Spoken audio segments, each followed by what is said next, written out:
Hello mga bebe! Ganon. At ito na nga mga bebe, magre-refill na nga ako ng ink sa ating Epson L5290.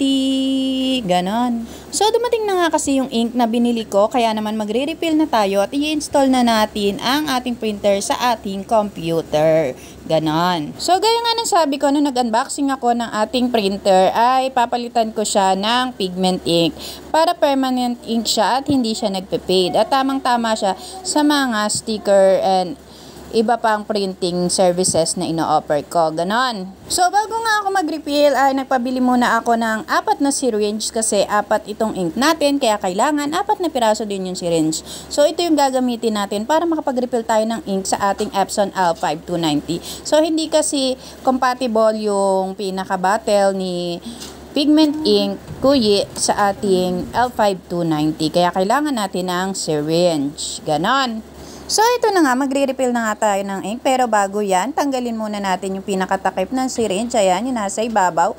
Bago natin isalin yung ink para mas mabilis siya maisalin. At ayan na nga, isasalin ko na nga siya. So, pagkatapos nga natin ilagay yung ink, ay takpan na natin ang ating syringe and then i-push lang natin yung ink para pumasok siya sa ating ink tank. So, ulit-ulitin nyo lang yan hanggang mapuno nyo lahat ng ink tank. So, gumamit kayo ng iba't ibang syringe sa iba't ibang kulay para hindi siya magkahalo-halo. Ganon.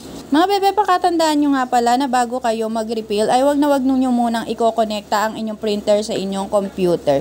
So, after na natin mag-refill ng ink at saka na natin siya i-connect at i-install ang ating printer sa ating computer. Ganon. So, pagtapos nga natin mag-refill ng ink, mga bebe, ay i-turn on na natin ang ating printer. Ganon. After nyan mga bebe ay may lalabas na instructions dyan sa screen at i-follow nyo lang yung mga instruction na lalabas dyan para ma-process ni printer yung in-refill nating ink.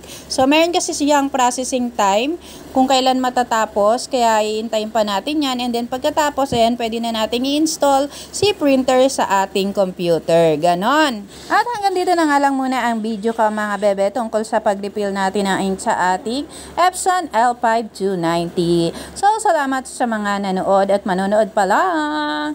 Bye-bye! Ganon.